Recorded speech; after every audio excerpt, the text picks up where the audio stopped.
to you. I'm an open book. Oh, take your time and read me slowly, baby. Got the hungry look.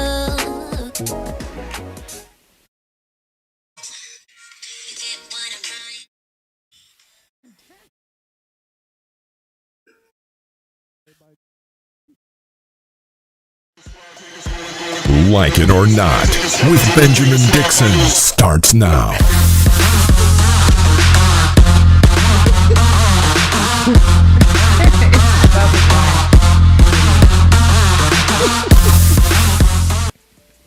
Here we are.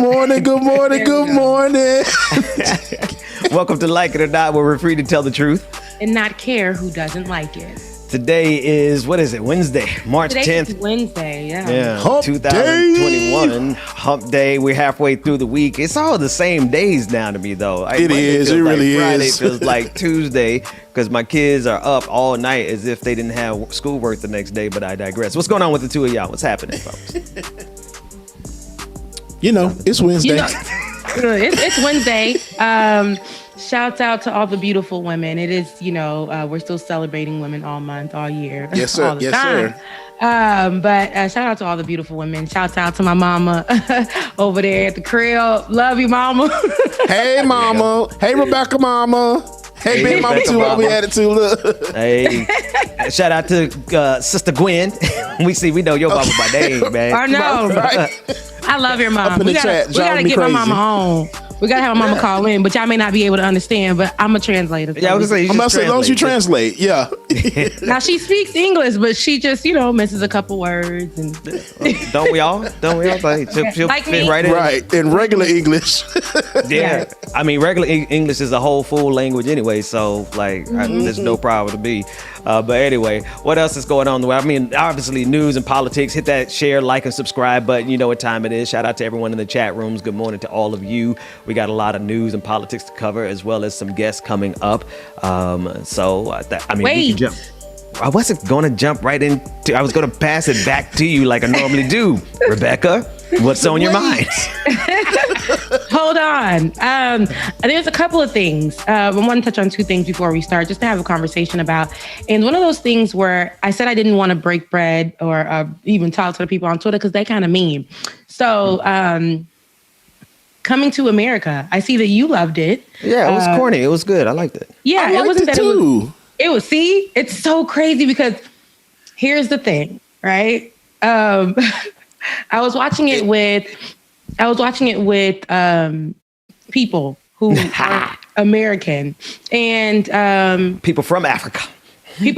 And then some of my Haitian friends. And so what happens is we watch it and we're like, yeah, no. Yeah, no. Why? So in some of those areas, we just felt like it was kind of like, okay, it's 2021. We know it was made then. And mind you, most Africans, like, oh boy, he loved that movie. He always told me he loved that movie when he was in Africa. However, seeing it in 2021, thinking that they were going to implement more real Africans in the movie and fake accents, those kind of things. Yeah. It was kind of like, yo, it's 2021. Let's kind of like not do that. And then some of the things like the idea that it's this lifestyle that women can't do things still in 2021 in Africa. And he's like, it could have been different, but I understood. And I just didn't understand things like Rick Ross having an accent. So let's be sure it was filmed in Georgia. It was filmed like I know where it was filmed. Tyler Perry, yeah. But there's how many Africans? Studios. Do you know how many Africans live in Atlanta? This is a big place where Africans come and live. I'm talking about straight from Africa. They come here to Atlanta. So it has a big African community. And there are a lot of others, and I'll leave it at that, but there are a lot of others who use the music, who use that, and they'll figure it out, they'll make it work. But I feel like this was more so just a lot of, they could have used Africans. That's how I feel. They could have used Africans in this particular movie. And because it's 2021. I know back then it wasn't really, a thing, but it did bring knowledge to a fictional place in Africa, but for Africans. And then the Africans that were in the movie had the smallest parts. I'm like, it's very, very interesting. But, you know, well, I mean, I feel that, but now let's be sure, like it just happens all the way everywhere with every movie. Like how many non-American Black people play roles and they have to go learn the accents, and some of them are good, some of them are not so good. Some of them like, oh, you really worked hard on that one, but try again next time. You know what I mean? It's just it's what Hollywood, and I guess Black Hollywood now. So that's what I was saying. That's what they're doing. Yeah, I get it, and I understand that, but I was saying it's 2021 though. So you know, we've talked about it. This has been a conversation. This is in the news. This is in the conversations that we have with other actors and things like that. This is something that is not. This is not something that's under the rug anymore, right? So it's like, don't use them like when it suits you, and then leave them out when it, like, you literally have a movie about Africa. It's 2021. 30 years ago, I understand that maybe that wasn't something that was like what the reasons that you gave, but now you had access to that. And it was done here in Atlanta. Mm-hmm. Africans on every corner, Africans in every city, Africans all around. This is a big area where African culture is all over the place. Our music, outfits, things like that. So, but anyway, that's just how I felt. I felt like there was a big lack of representation with true Africans, but and he had to educate me on things too. Like, that's not true, and that's not true, and that's not true. And they could have utilized X, Y, and Z for this. So it was a lot of that for me. But I will say, I think it was overlooked too much. You know, it's a farce movie, so it's one of those things where it's meant to be comedy. And I think if they used real Africans in it, I don't think it would have been as funny. Really? I really don't. Yeah, I don't, because for the simple fact that, you know, look at those roles. Look at those speaking roles that they had. I mean, some of those roles are old roles from like the 80s, man. So reprising some of that stuff, if you want to keep it funny like that, you got to keep it that farce act. So I think that's why they went that route. It was a ridiculous movie, and I think that was. I gotta disagree with you 100%, baby, because the roles that they played. Yeah, those were great. That you had to bring those over because that was part of the movie. And I'm not saying the movie was bad. I just think that we have two different views because I'm in a cultural environment, because I come from, you know, these Haitians, and what we see, you may not see the same. A lot of my American friends didn't see anything wrong with the movie, and I can't fault you for that. No one, right? But we have two different views about this. I just felt like at some places in the movie where they could have utilized it, not for the Eddie Murphy roles where he's playing Randy Watson. That's a great role. Not where where they're playing the dudes in the barbershop. That's the perfect space for them, and to keep continuing that. It was for me like where Rotimi had a role, and it was like 2 seconds, but he's a real African, and they had to make him a character when he could have been him. Even when Trevor Noah, it was just overdone. But I just feel like I do get what you're saying, but I think it still would have been funny.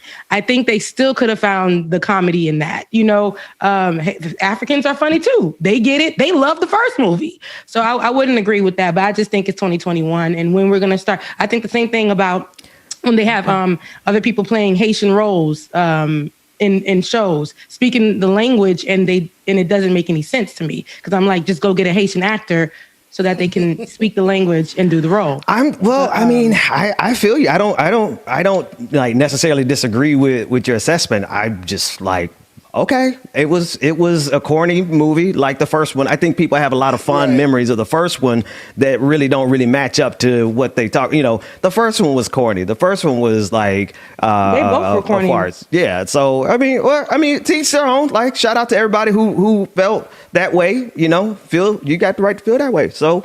I watched it twice. I'm gonna watch it again. Right.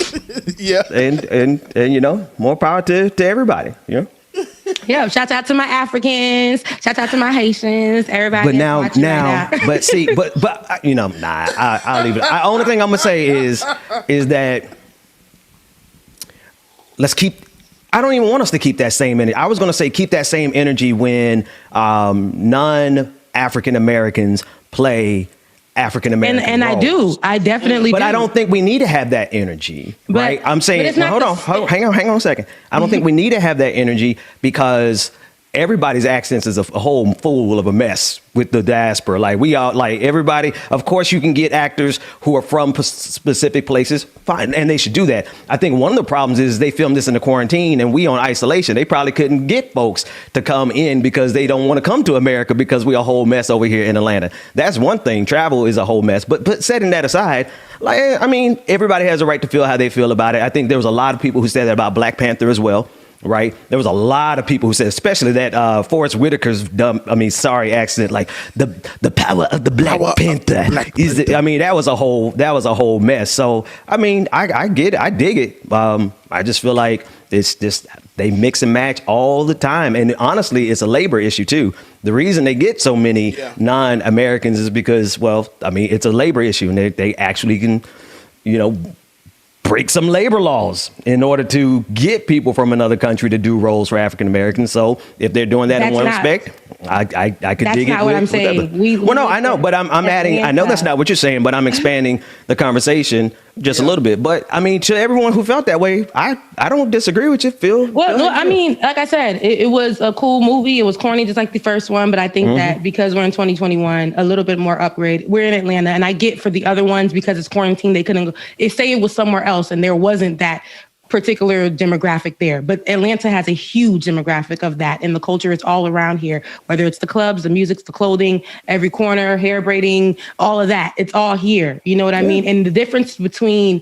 this movie, I would say, but this was supposed to be comedy, right? Like you said, but the difference between, and it's not like there's no African comics, but the difference between this one and the other one, Black Panther was, I think they dedicated it more to making Africans look a certain type of way, or they practiced the accents more, or whatever. Got people who really, really, to me, tried. Forrest Whitaker accent wasn't the best, but I think a lot of people really, really went into the culture and tried their best. What was his name? What was his line?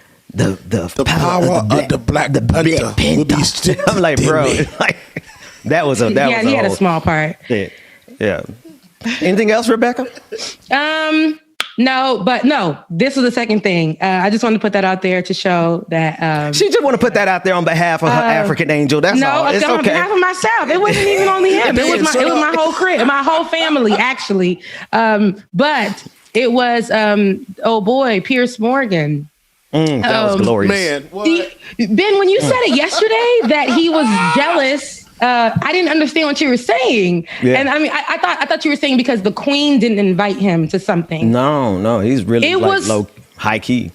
It was Meghan Markle pushing him to the side after a date, like what he said, ghosting him. There's an interview of him talking about Meghan Markle ghosting him. Literally during, he met her, they ghosted him, and then she ended up meeting the prince. And he felt some kind of way. He said he bought her drinks, they kicked it in the bar, he put her in a cab, she took it to the crib and never called again. And that is why I think he's been so butthurt on disrespecting her time and time and time again. That's exactly why. Yeah. She didn't choose him. There's some good tea. She didn't choose him. Yeah. And he's extra bad. He's extra salty because apparently they were on a... I guess I don't even call it a date. Like they had dinner, right? He and Meghan Markle, and he put her in a car, and that car took her to a party where she met prince. There we go. And she ain't never hit him back. So he's been jealous, like angry, a long time. Some men can't handle rejection, and it shows. Yeah. Like he literally took it to his whole career. He built his career. He went back to the crib after they didn't want him over here no more, and destroyed or tried to destroy. Or aided in disrespecting and pulling her down with the media. He's like a huge voice out there in the media. Everybody loves him. Everybody likes his opinions. Everybody, whatever. And so everything he says goes. Now, I wanted to add, look, lip smacking. Sorry, y'all. I wanted to add that also for the co-host on his show. I don't know if I dropped that link in the I think we got it. Slack, but do you think we got it? Let me just take a look. Go ahead. Good. I'll find it. Look, you think we got it? But the co-host, there's a co-host, and he happens to be a person of color. I want to say black, but he always got belittled, and he's the weatherman, I believe, on the show. He always got belittled and disrespected by Piers Morgan, always. And at this point, one time Piers Morgan had him disrespected him so much on the show, and the two white women next to him were laughing it up and saying, why do you have to treat him like that? Da, da, da, da. To the point where it shut him down. He couldn't even do his job properly. He walked off set. This time he got his round to go ahead and get Piers Morgan back. And he shut him down about Meghan Markle and was like, we about tired of you. We about tired of you and how you mad that she didn't choose you. You mad. And that's just what it is. And then that caused Piers Morgan to walk off air. And that's that. Yes, I do. Yeah. Run that clip. Yes, Run that clip. It's please. glorious. And I understand that you don't like Meghan Markle. You've made it so clear a number of times on this program. A number of times. And I understand that you've got a personal relationship with Meghan Markle, or had one, and she cut you off. She's entitled to cut you off if she wants to. Has she said anything about you since she cut you off? I don't think she has, but yet you continue to trash her. Okay, I'm done with this. No. Sorry, no. Sorry. Do you know what? That's You can trash me, maybe not mine. No. See you later. I'm being... Sorry, can't do This is this. absolutely diabolical behaviour. I'm sorry, but Piers spouts off on a regular basis, and we all have to sit there and listen. 6:30 to 7 o'clock yesterday was incredibly hard to watch. Ben, thank you. That's hilarious. So man. what's funny, what's really funny about this, it was when he first walked out, when Piers Morgan did that to him. I think it's Alex Bresford. When Piers Morgan did that to him, when he was walking out, he's like, I'm not gonna take this from you anymore. You're disrespecting me. He's like, you're just a weatherman. I can do this. It's gonna be hot and sunny today. Piers Morgan will say, it's gonna be hot and sunny today. And then he said, drama queen. He called that man a drama queen while he was walking out. Now, what do we call Piers Morgan? Oh my God! I want to take the charge. I want to take I want to take the fine. He's a fuckboy. Like that's what he is, right? He's a like, bitch ass nigga. He's about to say something. I'm sorry, Mama. We'll bleep out. We'll go out and bleep all those for the podcast version. But that's what he is, right? How you a big ass grown ass man? Right, and you talk Cash Money crap on your show every single morning, right? He even sat there and had the one anchor on the left hand side, the woman, stand up and talk about her mini dress, right? This kind of dude, like he's just drenched in mediocrity first and foremost. Mm-hmm. Like he really doesn't have any measurable skills to begin with. But then also misogyny, and then also racism, and he does it all the time, every single day. And he takes one thrashing, just one day where he wasn't the one giving it out, and he couldn't take it. He really thought he was going to be able to keep his job by walking off the set. Later on in that day, turns out that's the end of Piers Morgan, and that's the end of his role. And, social media definitely played a huge part in that, because they started writing to the news company, I believe. And how many complaints came through email? And they had to read those things and they shut them down. One more thing I do want to play, and this is the depiction of how British media was reacting to Meghan Markle's interview. So let's take a look at that if we have that, Dwayne. She is a celebrated professor and author whose latest endeavour explores the lasting legacies of British racism and colonialism. I'm very much looking forward to interrupting you. So you are black. What on earth is that like? Does it hurt? It's not that bad here, though, right? How many racisms have you seen? Again, you avoid an answer. How dark is the baby going to be? How can there still be racism? You're a successful author. You're on television. If a person like me has to listen to a person like you, is that not progress? I just feel like there's oops racism, and then there's racism. And you keep flattening the two.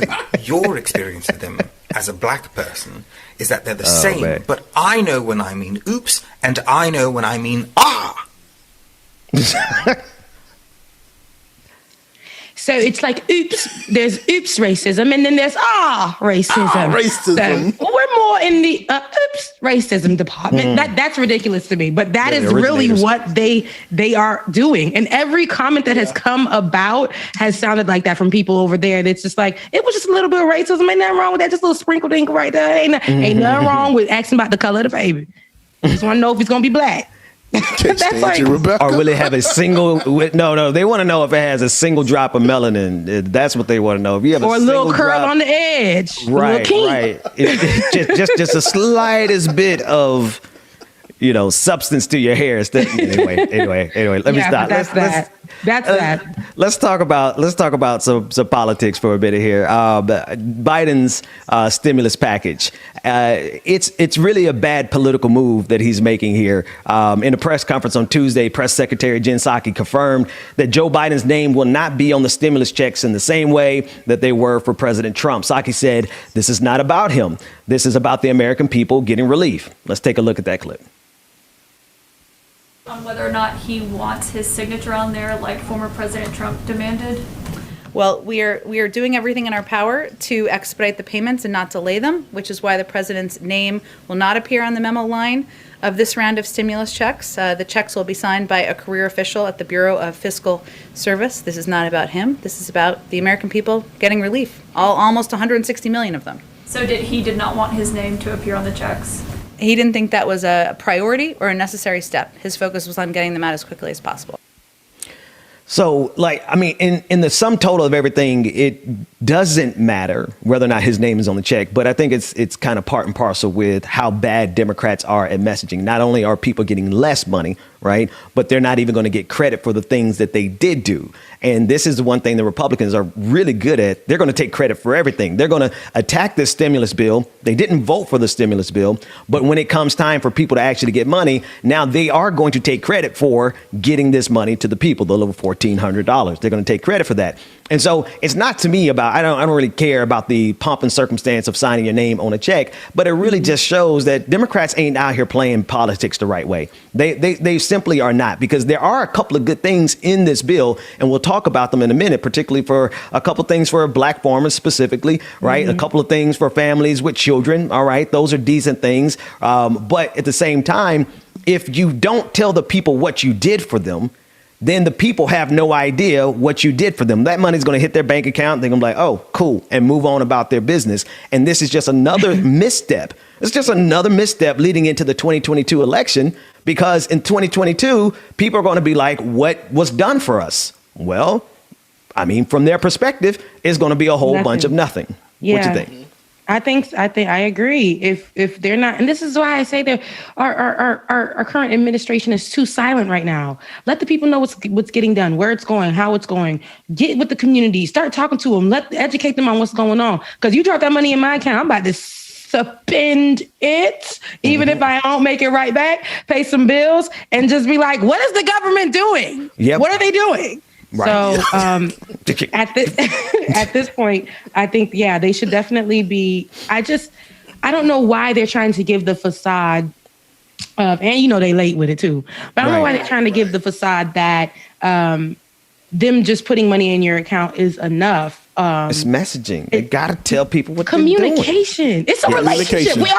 We always compare it to a relationship, right? If ain't no communication, you can drop money in my bag all day. I'm gonna spend that. But I need the communication, babe. Here, this is for you today to go get some done. Trump had that much right. Yeah, right. Hey, babe, here you go. This is for you to go get your nails done. Go stop and get your hair done. Whatever. Something. It makes us feel good. Communicate with us. You got to think, compared to like the Affordable Care Act, right? The name of the Affordable Care Act is bad in and of itself, right? Because it was never really affordable, but it gave us a whole lot of protections, right? It did a lot of good things in terms of protecting people. You can stay on your insurance until you're like 26 or 27, I forget, right? But they felt like, I think they sit back in their offices and be like, we did a really good job, and we're not going to even tell people how good of a job we did for them. and then lo and behold, Republicans who voted against it will go to their constituents and pretend like they did it while they actively blocked it. And so long as there's no counter messaging coming from the Democratic Party, which they're terrible at, then anything these Republicans say is going to matter. It's going to count, and people are going to take their politicians, their senator, their congressperson at their word, even though they're just dead ass lying to the American people. Here's another thing that's actually good in this bill. It's one less reported element of Biden's stimulus bill is a provision that will provide disadvantaged farmers with billions of dollars. Roughly 1/4 of disadvantaged farmers are black. So this money would go directly to many black farmers, according to Tracy Laura McCurdy, executive director of the Black Belt Justice Center, which provides legal representation to black farmers. This is the most significant piece of legislation with respect to the arc of black land ownership in the country. She goes as far as to say that the relief being provided to black farmers is a form of reparations. We'll be the judge of that. Since the 1950s, black farmers in America have lost more than 12 million acres of their land. These tragic losses are the result of systemic racism, which pervades the legislative bodies that created agricultural policy and the business practices within the country, in the industry. Some experts claim that this is the most significant support of black farmers since the Civil Rights Act of 1964. Of the 3.4 million farmers in the United States today, only 45,000 are black, according to USDA, which is down 1 million a century ago. At the peak of black ownership in 1910, black farmers owned 14% of the land. That number is down to 2% today. Those black farmers who somehow have managed to hold on to what they have done so at great cost. Most are crippled by debt, much of which is owned by the U.S. government. Abraham Carpenter, a black farmer from Grady, Arkansas, believes the debt relief and stimulus being provided by the current legislation will be fulfillment of a lifelong dream of finally getting out from under debt. The way these farmers talk about the relief, they say is set to actually get moving. So here's another provision that is actually really good in this legislation. Like I have a lot of problems, and we've talked about it. The lack of $15 an hour, right? The lack of actually giving people $2,000 when you told them that you're going to give them $2,000, and the fact that those payments are not recurring. It's just one-time payment. But this is actually a good piece of the legislation. And if they're not going to let people know what's in the legislation, then who gets credit for it? Because credit matters in politics. Yeah. Like you literally have to take credit for what you did. I know this might be like a nuanced political thing, but if you're not telling the people what you're doing, then they don't know what the hell you did. And all we do know is what everybody sees as bad. What people are going to remember about this legislation is Kyrsten Sinema, the 8 Democrats that voted it down, the $15 an hour. People are going to remember that you gave us $1,400 instead of $2,000 when you promised $2,000. Like that's the kind of stuff people don't forget. At the same time, you did a couple of good things in here. Can you not put up some advertising, put up some videos, put out something and let the people know what you did? But yet again, here the Democrats are like, oh, we did a good job, boss. Now no, it's politics. Let the people know what you're doing right, because we have the responsibility of letting people know what you're doing wrong. So they better get that together, Rebecca. Bubba. Dwayne. No. David. Stupid. David. Jake. We pass it out. Pass the hot potato. Eric.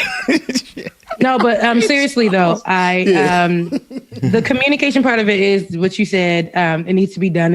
But they haven't been doing that. I don't know if they are, just because we're screaming it, because we've been screaming $2,000. They still ain't changed that. And right. On 1400. We ain't gonna let them forget that. They ain't. We're not gonna let them. We're doing the advertisement for that all over social media, baby. Every day we get an opportunity. But they should be working 10 times as hard, working 6 jobs. They got 2 phones, one for the plugs and one for just to make sure that they are getting this information out there. But they're doing nothing. They're doing not a thing. They literally dropped. I don't even think they're the ones that told us we weren't going to get $2,000. It was just like sent out in a statement or whatever. And we picked it up. And that was that. And we had to go about our business. There is no communication with these people. I just don't understand why. And you're right, Ben. It's very important to talk to the constituents. It's very important to let people know what's going on. It's because you know why? You got, oh boy, your ex in the background or this new guy in the background, Republicans and them, they waiting to go ahead, pull up and take credit and say they did that, they built that, they handled that. So very toxic, but they're waiting in the background to just stamp their names on top of that. Yeah, no, and they don't really understand that. Go ahead, James. I'm about to say, I just don't understand it. Like, literally, everything that we find out about what's going on is just from news outlets. Democrats not getting up there saying anything. Like, what did we put y'all in there for? What did we put y'all in there for? Literally. Damn job, man. Let us know what the hell y'all doing, because right now y'all letting us just die out here in the streets.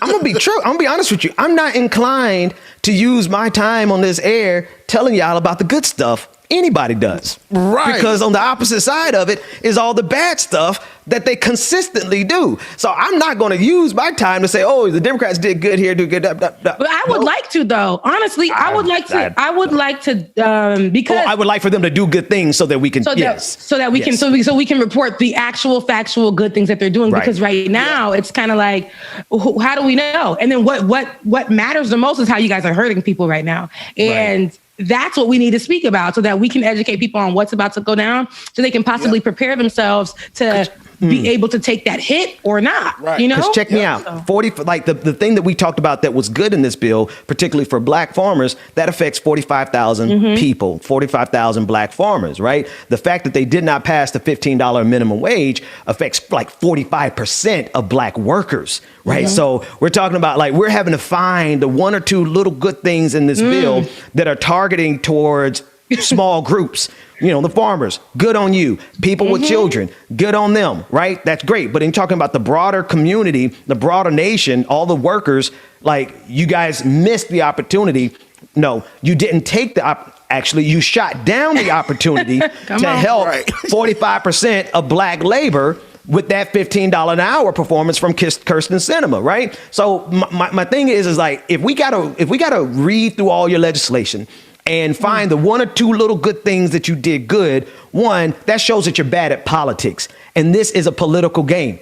I don't care what anybody says. At the end of the day, this is politics. And if Democrats don't have the wherewithal or the common sense to actually promote the one little two, or maybe they're embarrassed. Maybe they're embarrassed to say, well, maybe we shouldn't promote this one because we shot down that $15 an hour. In that case, yeah, y'all shut up and go get us $15 an hour because that's what's going to help systemic change across the country. Okay, let's take a real quick break. When we come back, we'll be talking to Akela Lacy from The Intercept about her work and some of these stories that are coming out that are really disturbing. We'll be back with more Like It or Not right after this break.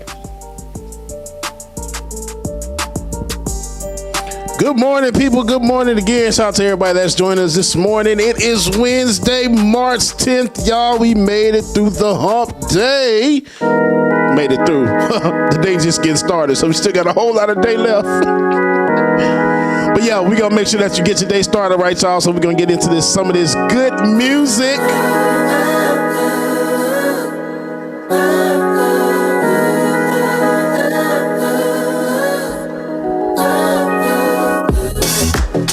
Never understand things that we want. Why do you keep coming back?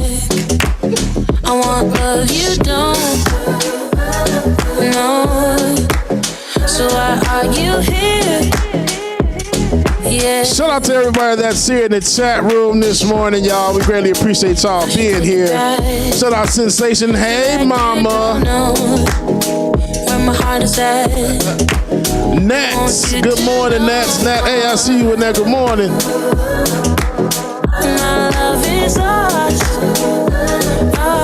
Latif, good morning. So be careful out there. There's only one thing left to do. My heart is breaking, wanting you. So I'll say goodbye. Suck Diesel.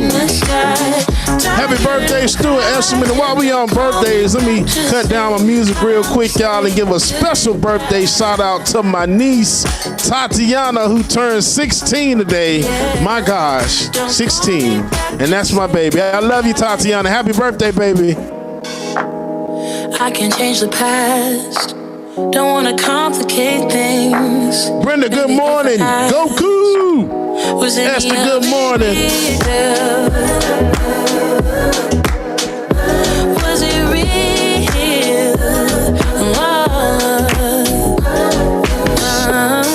There's only one thing left to do.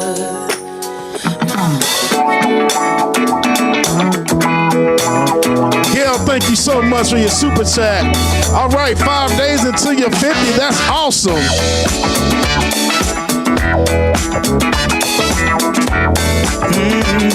Melanie, good morning. I took a stroll downtown this evening. Joe, good morning. When I heard music echo through the night. The same old songs that I heard. That y'all, if you want to become a Patreon and support the BPD, support Like It or Not, you can go to patreon.com/the BPD show. Again, patreon.com/the BPD show. Support the show, become a patron, get it ad-free and exclusive content, y'all. My Tati, you're welcome, baby. I love you.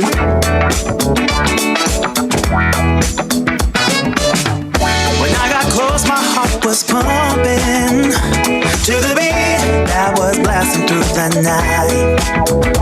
Savage, sweetheart, I appreciate that. The crowd was jumping, singing songs and dancing through the night.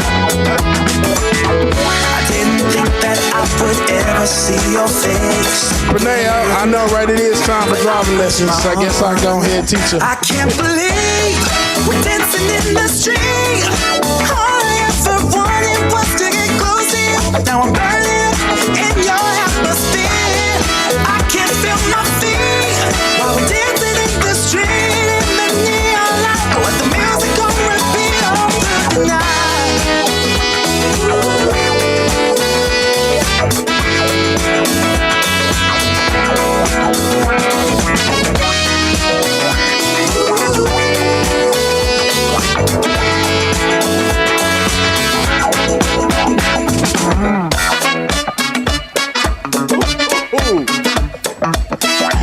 I'm feeling it, Ben. I'm feeling it. And when the music started to fade out, the first rays of sunlight lit up your eyes. Magdalene Moon, I appreciate that, Magdalene. Thank you so much. Sweet Miss Mochi, hey sister, I love you. You did an awesome, awesome job with Toxic Nikki. Oh my gosh. I didn't think that I would ever see your face again, but I was wrong. I can't believe we're dancing in the street. All I ever wanted was to get close to you. Now I'm burning in your atmosphere. I can't feel my feet while we're dancing in the street in the neon light. With the music on repeat all through the night.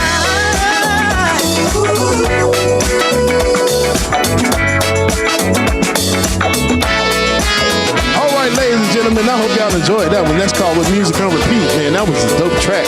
And here he is, y'all, my brother from another mother, Benjamin Dixon, y'all. Welcome back to Like It or Not, where we're free to tell the truth and not care who doesn't like it. Joining me now is Akela Lacy. She is the politics reporter for TheIntercept.com. Previously, she was The Intercept's inaugural A.D. Barkin reporting fellow, and she recently published a piece with Ryan Grimm entitled "The Entire Staff of the Nevada Democratic Party Quits After Democratic Socialist Slate Won Every Seat." Akela, thank you so much for joining me. How are you?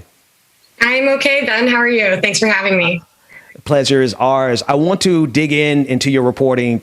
Let's just go straight into it, because one of the number one things that those of us who want to do better in this country have normally positioned ourselves to do, two routes. You have the inside track and the outside track. And those of us who promote running from the inside track, we always talk about going to the party level, on the state level, local level, and becoming a part of the Democratic Party to win from the inside. You had Democratic Socialists of America, Democratic Socialists, who actually did that and then won. And when they won, the entire infrastructure and the team that was there previously quit. Do I have that right? Can you tell us a little bit more about that story? Yeah, so so basically this slate backed by DSA in Nevada. I think every person on the slate except for one member was a dues-paying DSA member in their local DSA chapter. They ran on a slate to take over the leadership of the Nevada State Democratic Party. They won all of the seats, and they were notified, I believe, the day afterwards by the executive director that the entire staff would be quitting. Just a point of note, the executive director had gotten a job with the DNC back in February, so it was known that she would be leaving, but the remaining 4 staff quit abruptly, which, I mean, is not all of that surprising when you talk about, you know, like expecting there to be sort of staff turnover when there's a change in leadership in the party. But what really was the kicker in this situation is that not only did they send this kind of ruthless email letting the new chair know that they were all going to be quitting immediately, but they were taking severance and they were ending the contracts with all of the vendors that had worked with the party. And then they also had moved, I believe it was $450,000 out of the state committee account to both the Democratic Senatorial Campaign Committee and out of state consultants. So they left, they took all their money with them, and they took a little bit extra on the way out. Which, yeah, I mean, you're talking about this inside outside strategy. That's exactly what this group of people had been, you know, working in line with. This is not something that happened overnight. This is something that they had been working towards since before 2016, and particularly had picked up momentum after Bernie Sanders won the Nevada caucus in this last cycle. You know, I'm listening to this, and part of me is like, good riddance. You know, we have the capacity to help raise that money and to replace the money that was taken. But it does just show that, to me, that they never intended to deal in good faith with people with just ever so slightly different politics, right? More progressive politics, people who are going to fight for $15 an hour, people who are going to fight for Medicare for all, people who are going to fight for the new Green Deal. And once those people came and because you don't win at the state level without doing a lot of work, right? You might can luck up and win at a local committee, a local chapter. Maybe you have a small county and there's only like 10 people there, and you can talk your way into a seat on the executive committee or something. But on the state level, that's a lot of work. That means that these people who won have been consistently and diligently participating in the state party for some time. And when they actually got victory, the state party was like, oh, well, take our balls and go home. Yeah, they had won a majority on a smaller board earlier this summer. You know, people were sort of like the party was sort of thrown into disarray with Sanders' win in this last cycle in the caucuses. And I mean, to the point where I think this is a really interesting aspect of the story, that, you know, the line that the previous staff were sort of using against the new slate is that they were trying to be divisive, and that they were trying to, they weren't willing to work across the party to cooperate or build relationships with moderates or people who didn't disagree with them. And then as soon as they were presented with people who disagreed with them, they went running. I mean, one of the details in the piece that we thought was pretty funny is that the DSA slate was titled the Progressive Slate, and the establishment slate was titled the Progressive Unity Slate, right? So like, we're the ones who want unification. We're the ones who want to work together, but we're not going to give you all a chance to govern. But yeah, to your point, this is something that they have been working towards for a very long time. They've been, the DSA's numbers grew. They exploded, between 2016 and 2020. They're still working. I mean, they're still working to sort of build this infrastructure in the state. So I think it just speaks to the amount of work that they've been able to do in, both in a relatively short period of time, and also like to the strategy of building this over a long period of time. Yeah. So have you talked with any of the the new state leadership, right? The slate that won. Have you talked to them, and what are they feeling in terms of this game that's been played, the money that has been shifted, which, all of it's legal. They did it properly. They can transfer those dollars. But what is the sentiment from the new leadership there? So I I've spoken with Judith Whitmer, who is the new executive director of the party, or the chair of the party. They were not given access to list of staff or information that they needed to sort of start the transition until, I believe, late on Monday. The election took place on Saturday, and they, between then and when we first started talking with them about this, they hadn't been, they said that the previous staff weren't cooperating with them, that they didn't even know a full list of the staff who had resigned at that point. So they're feeling, I think they sort of part of them expected something like this to happen. I don't think that they expected them to take the money with them and to take severance. And I think they're feeling, both vindicated in that, this is sort of what they've been, trying to point out for a long time, that like this animosity towards the left is, it's all, we hear about Bernie bros all the time. We hear about how toxic the left can be and how, this is the strategy that we saw in Congress, Democrats will do basically anything to keep the status quo and to keep people from primarying them and to keep people from attacking them from their left or challenging them from their left rather.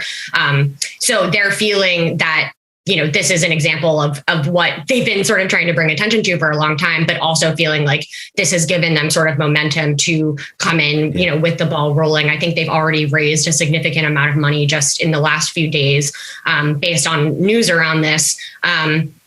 And I also just want to point out that the Las Vegas Review Journal, a local paper, had reported on these staff departures, and then we got some more information on the emails and stuff. So, just to shout out to the local coverage that's been, they've been covering this dynamic for a really long time. So I think that has given them a little bit of, of support also. Yeah. I want to shift gears a little bit and talk about your other piece, recent piece in The Intercept, the piece with Ayanna Pressley, Elizabeth Warren, and Senator Ed Markey, all from Massachusetts, making a move on abolishing qualified immunity. Can you tell us about that piece and any of those updates?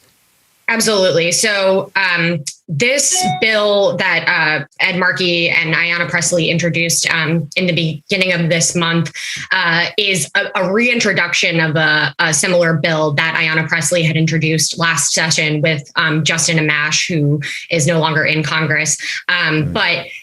So it was a bipartisan bill then. It's no longer a bipartisan bill, but they reintroduced it they had introduced it last session as an amendment to the George Floyd Justice and Policing Act.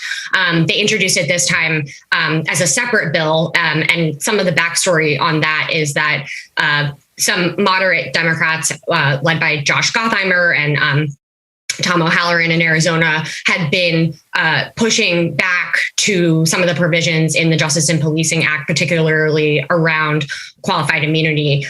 Politico had reported that, and we had reported last December that some Democrats were sort of getting cold feet, if you will, around the concept of reforming qualified immunity, despite there having been broad bipartisan support. We're talking about from the Cato Institute to the ACLU to Tom Brady to even Clarence Thomas thinking that there's something wrong with this doctrine, which is not a law. It's a doctrine that's been created and sustained and reinforced through legal rulings like over time.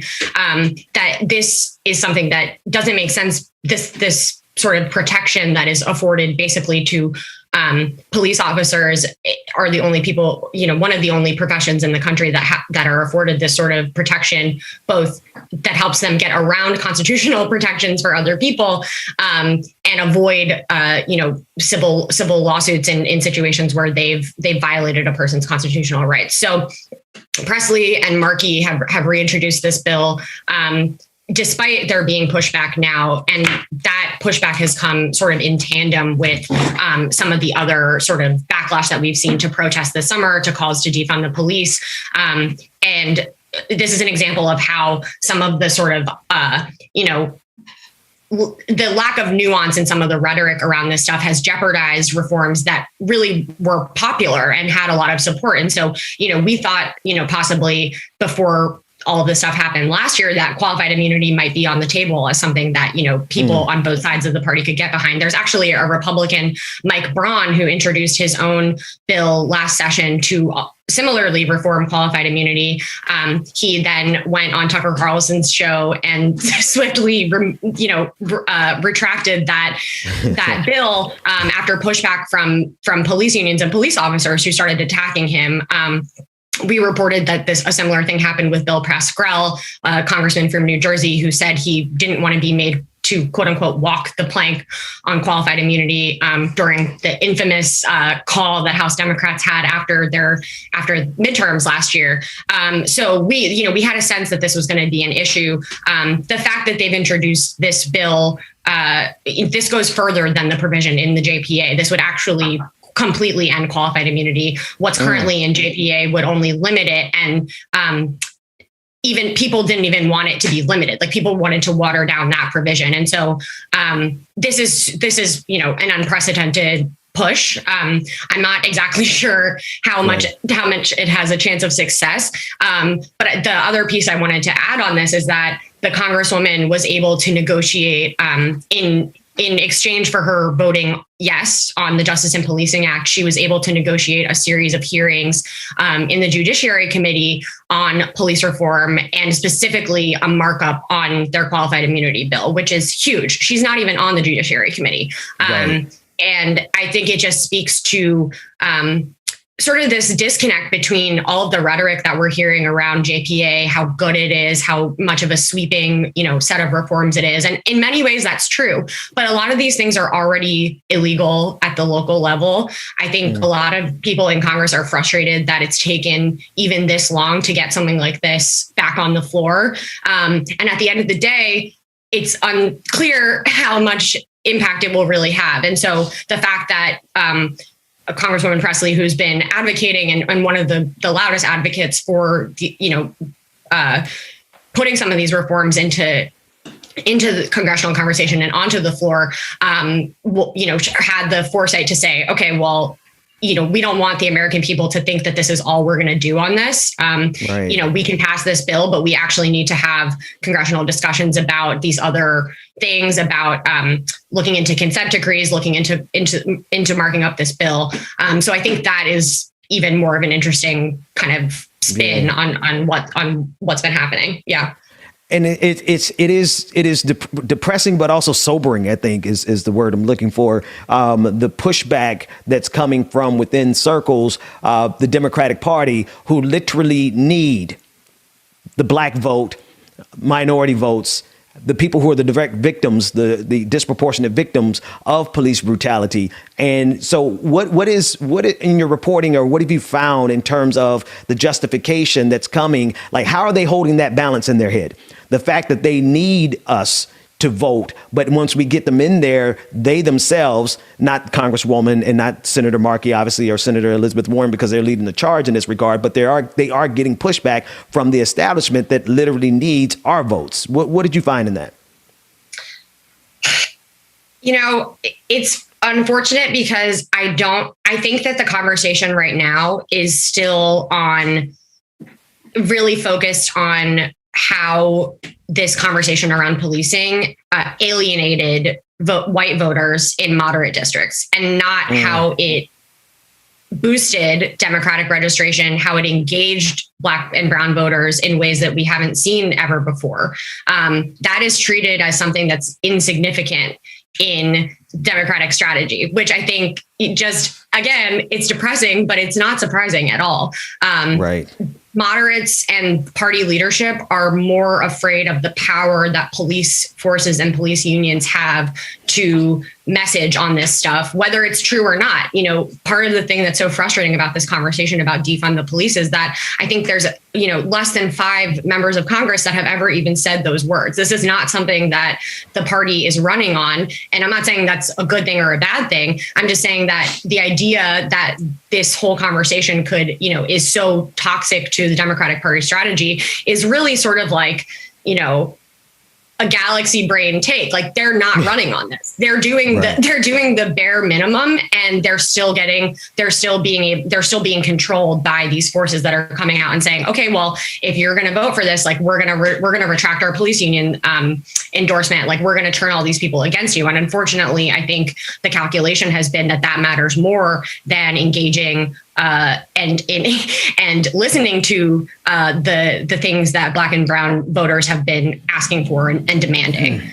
That's the rub. That's the rub right there, right? The fact that the establishment, the Democratic establishment, has already done the calculus, and they are landing squarely on the side of police unions who have just historically been part and parcel with the abuse and the murder and the systemic oppression of Black people. I mean, just the role that police unions play, it supersedes even the police departments, right? Because we've seen these police unions become quite active in their advocacy against the Black Lives Matter movement and against people who are standing up against police brutality. And from what I'm hearing you say, you're saying that, yes, it is the fact that the Democratic establishment has sided with that side of the conversation versus the millions of people that they need to be enthusiastic about going out and voting for them. Yeah, I mean, that's my analysis of the situation. And I mean, you can look at some of the stuff like Bill Pascrell, the person I mentioned who first kind of brought up being made to walk the plank on this, is the top recipient of police money in all of Congress. Josh Gottheimer is one of the next top recipients of police money in all of Congress. Tom O'Halloran is an ex-police officer. Like, it's not a secret. And for some reason, the conversation is still around, oh, well, how did these calls, really alienate moderate voters? How does this, like, these attack ads that Republicans were running against, frontline Democrats, almost, had them lose their seats, when we're talking about people who voted against the last stimulus bill. Like, we're talking about things that have almost no connection to reality. And the common denominator is that it's lines coming from law enforcement. So yes, unfortunately, that is what I think is going on. Yeah. Akela Lacy, politics reporter for TheIntercept.com. Thank you for covering these two particular stories and all the work that you're doing. Thanks for having me, Ben. Great to chat with you. Pleasure's ours. DJ, take us to a quick break. When we come back, we have more Like It or Not news and politics and probably some more shenanigans. We'll be right back after this.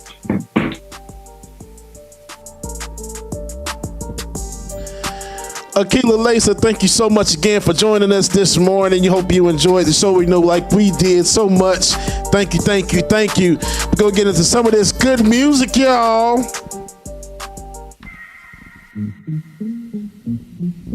Shout out to everybody that's in the chat room. Make sure that you are hitting that like button. Hit that like button. Share, comment, and subscribe, y'all, so you know when Like It or Not is going down.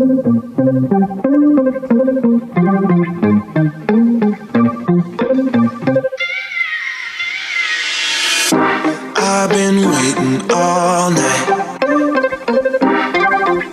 Watch you blow a mile. Please don't come over, 'cause you're not sober. Yeah, now you know that ain't right. If you two knew you was coming over, that would be a problem. Yeah. If our friends knew undercover love and they would try to solve it, yeah. Me and you, what we do, it stays between me and you, what we do, it stays between me and you.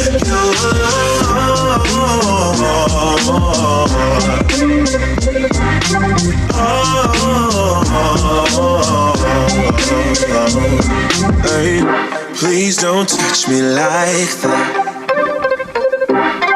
Xavier, I appreciate that. Hey, make sure that you get the patreon.com/the so patreon.com/the BPD show to become a patron. Breaking rules, and that's facts. If you knew you was coming over, that would be a problem. Dwayne, you're terrible, Dwayne. God, I think about that all the time.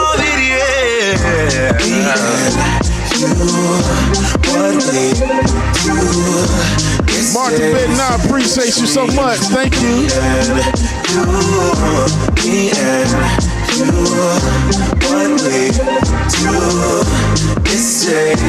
Between me and you. Jonathan, no, I appreciate it.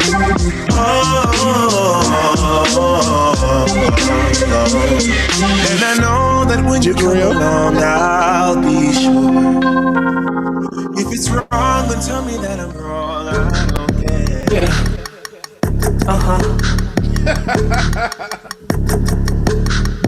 Yeah.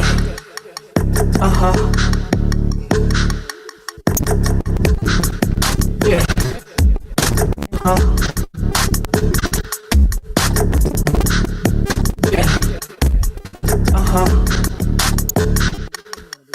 I pull up to the club looking fresh always. Xavier, I appreciate that, sir. Thank you so much.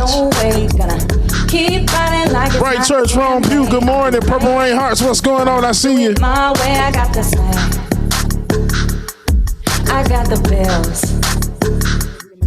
I got the thoughts. Magdalene Moon, good morning. Carl, I appreciate that. Pull up to the crib and it's fresh always. Bitches try to steal my shit, no way home. Down the floor, cause I'm here to say, ain't no one mess with me, no bitch, they ain't getting paid. Swag, I got the bills, I got the thoughts online, and look secure. I got the money, I got the ice on me, I got the good, come get this honey, I got the money, I got the ice on me, I got the good, come get this honey, yeah. Come get this honey, yeah. Come get it. Me too, Rebecca. Come get it. Better know. I said let them know that we won't go, nah. No, we ain't going home. We got that swag. Magdalene Moon, hope you doing good this morning. We got the thoughts online and look secure. All right. Better know. I said let them know that we won't go, nah. No, we ain't going home. We got that swag. We got the bills. Oh. All right, y'all welcome back to the screen. Rebecca and Ben. Rebecca, you're not feeling well. I'm good.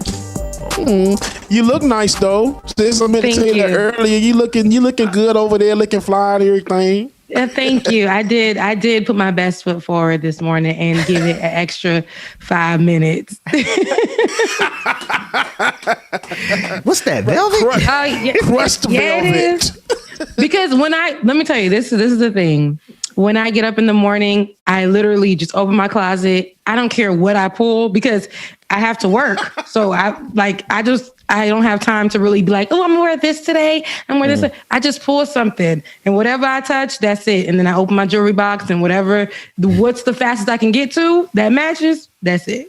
What are we gonna do when we all are vaccinated to actually have to go places, like leave the house? I don't know. You really gotta take You gotta take full showers for real. I hope y'all are still showering in the pandemic.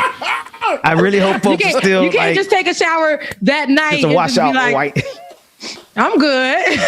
like, no, because it's not just a grocery store run. You're gonna be sitting by people all day long, right? Yeah. Right. I don't know. I'm not looking forward to going back to normal, like, because it's just being able to just get up and do what you got to do, and then go back, and it's just especially in Atlanta, like going anywhere in Atlanta takes you got to add an hour to your day just to get there and an hour back. Like this, so I'm not looking forward to it, but I do hope that you guys are not going to wait till the pandemic is over to start showering again. But I digress. But full showers. I said full showers. Full showers. Right. You can't be.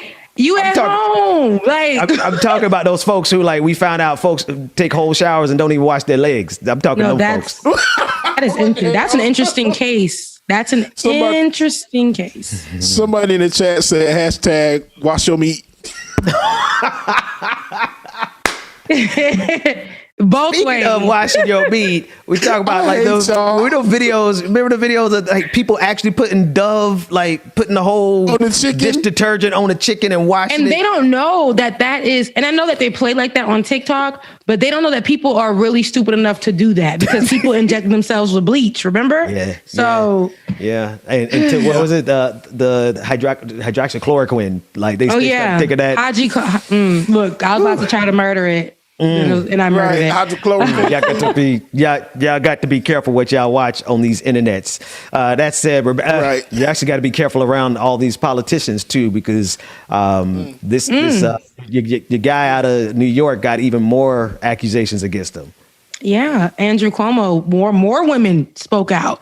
Between his handling of COVID in nursing homes and sexual misconduct, many Democratic officials are calling his scandals disruptive.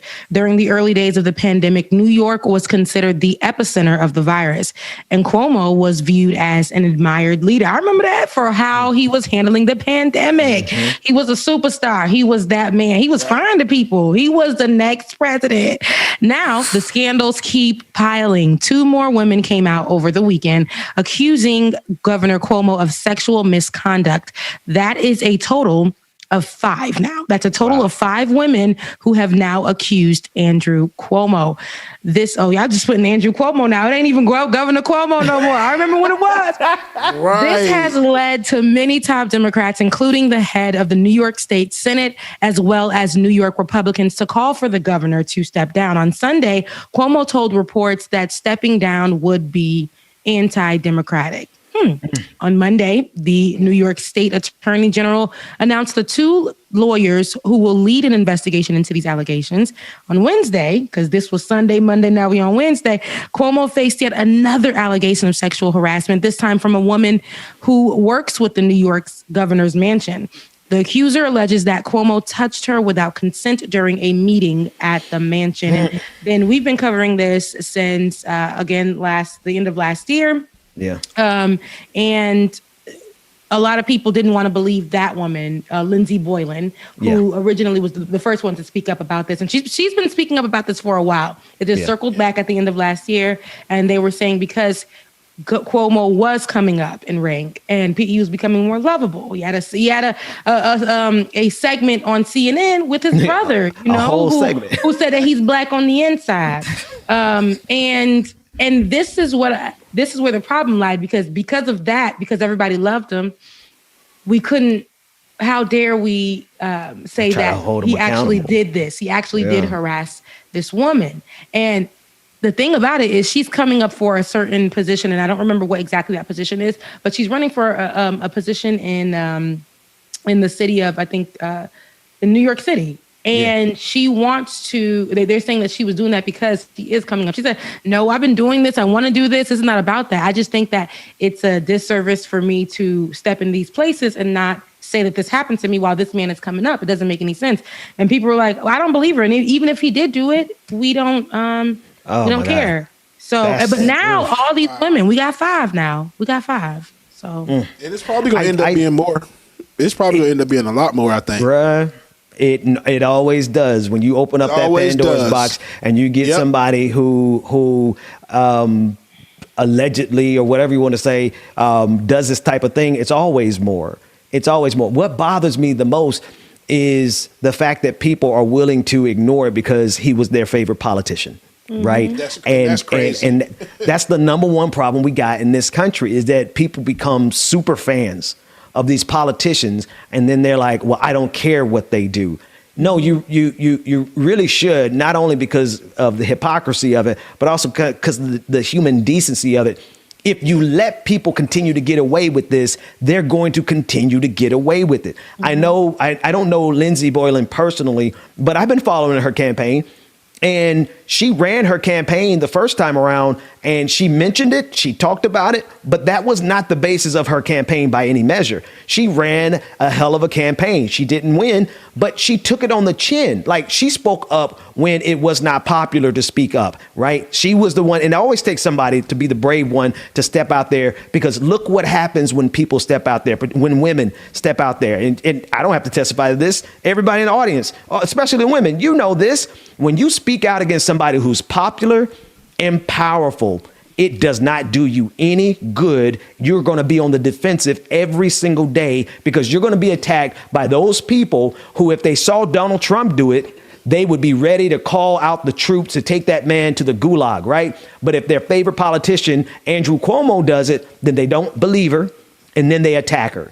And they attack all of these women. So that's just something it happens so many times. Every single time this happens, you see people shift what they want to cancel. They shift the whole Me Too movement. They shift the whole cancellation process because it's their favorite politician. And that's what's got to end.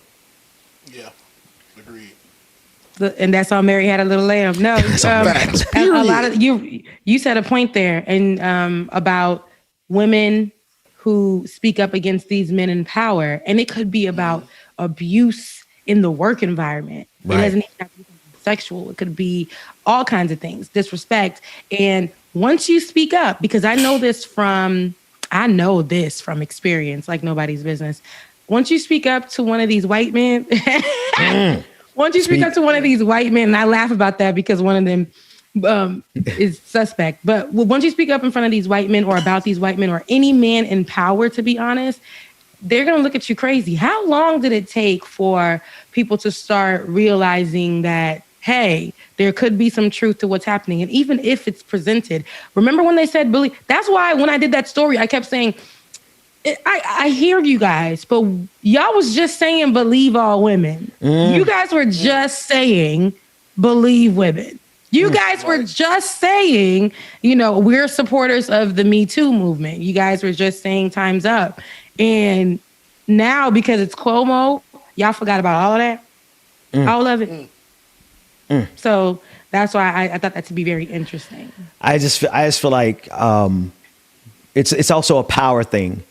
And people in power who have power over people's, careers, their destinies, it becomes abusive in all kinds of ways.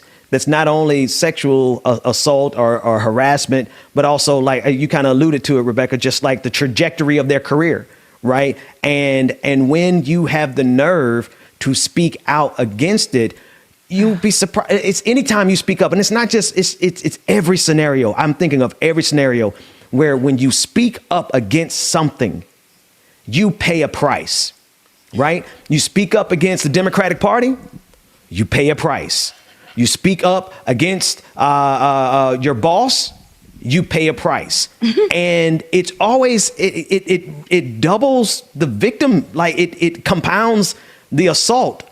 And it becomes so infuriating when you see people on your own side doing it, right? And there shouldn't be a this side or that side when it comes to certain issues. And so while, this whole process is going to play itself out, the district attorney is looking into it and all those things.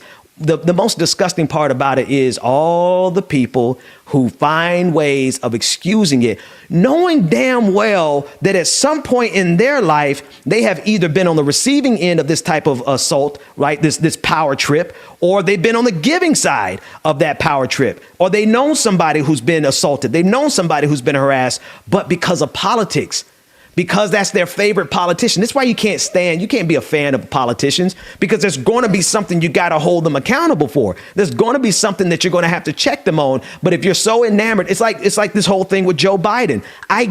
Kamala, even more so than Joe Biden. I get that you love these politicians, but you shouldn't. Because if you love them and you love them in this sycophant kind of fanatic way, you're never going to hold them accountable. And what does that do? That gives them the power to do whatever they want to you, not for you. It gives them the power to do whatever they want to you, because they know at the end of the day, you're just going to go along with it because you're their biggest fan. But even when you love them, you have to hold them accountable. When you love someone, you're able to hold them. You should hold them accountable, because you want to make sure that he does the right thing, she does the right thing. Something happens, right? Something changes. And if this indeed happened and he wasn't aware that he was being that way, I'm not making excuses, but I'm saying it's the conversation. Don't try to deflect. Don't try to act like, your fame will protect you. But because we do live in a society where, especially white men in these spaces, their fame does protect them, their money does protect them, their positions do protect them. It sucks. It's disrespectful. But I think now this is her third try. Now Lindsey Boylan, she has like a voice. They try to silence you. They try to blacklist you. They try to scare you. They think that you're nothing. You worked for them. You did all this stuff for them. But they're just like, you spoke against me. You spoke against authority. Oh, no, I don't play that. I don't play that. So you will never work in the city again. You will never work in this state again. You will never work in this organization again. You will never work in this space again. There's nothing here for you. And then even if the person does a tell-all, even if the person does a whole YouTube video about what happened, people are still so sick enough to be so in love with the person that they've created, or the facade that the person is walking in, that they don't care. They don't care. That shut down part, man. And that's the power part, right? Think about what's the producer, Harvey Weinstein. Right? If you didn't give him what he wanted, he had the power to shut you out of the industry completely. Right? And so and then again, like, I've seen this power be wielded against people in non-sexual ways. And it is just, if you empower it at any level, that's the thing. If you empower it at any level, you are literally empowering the system that's going to tear you down eventually. Wait till it's your turn. Wait till it's your turn to step up and to seek power, or try to wield the power that you have. And you're going to quickly find that the people that you defended around you, because you were their biggest fan, the politician, they had an entire brand of clothing start to go out for Andrew Cuomo, right? They termed the coin Cuomo sexual, right? Because they like to fetishize everything. Like, it's a governor ostensibly doing his job, right? And fudging the numbers, right? But they made him such a hero that now you can't hold him accountable. Or if you try to hold him accountable, it comes at a great expense. And this is why we can't elevate politicians at that level ever. Not only politicians, but your boss. Like, stop kissing ass and kissing up. Right? Stop brown nosing, because eventually you're going to have to put somebody in check. And if you have not created an environment where you can hold powerful people accountable, then it's going to come and bite you in the ass at the end. So shame on everybody. Shame on everybody who is participating in this excuse. Right? Yeah. Let the process play itself out, but stop making it seem like we should not hold people accountable just because they got a D by their name and they wear blue. So anyway, there's some other. They got a little black in them on the inside. On the inside. And they got a whole ass segment on CNN, just for him to, like, oh, this is great entertainment. Like, well, we got the brothers on there and they're talking about mama. Right?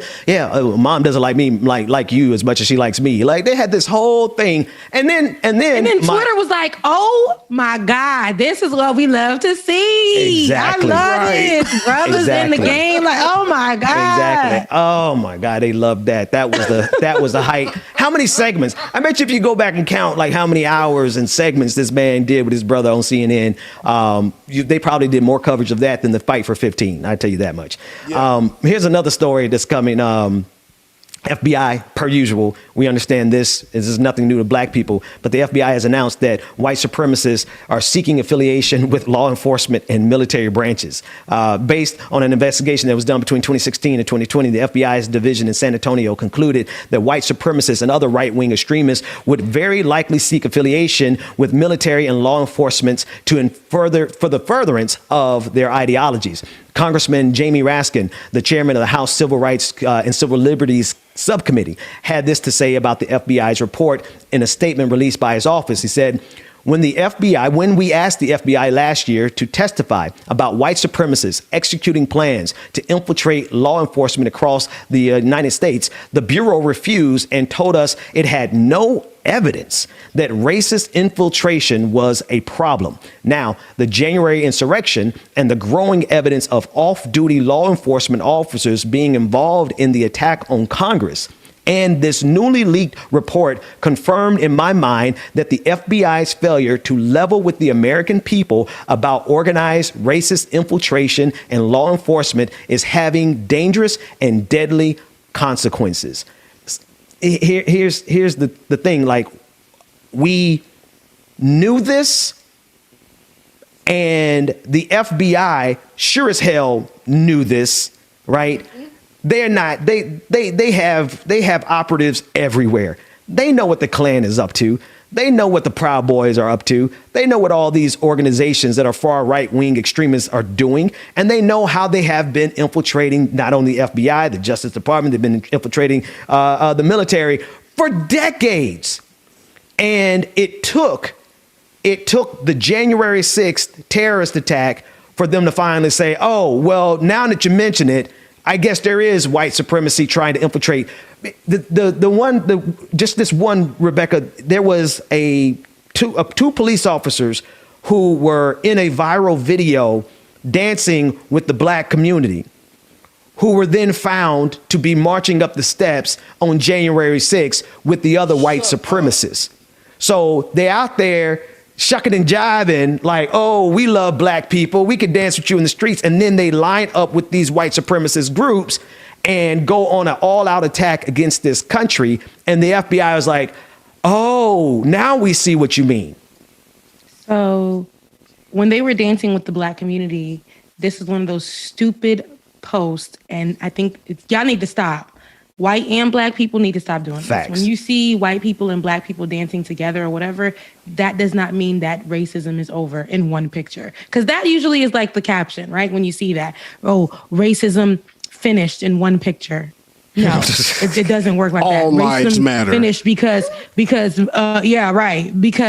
police officers are dancing with the black community.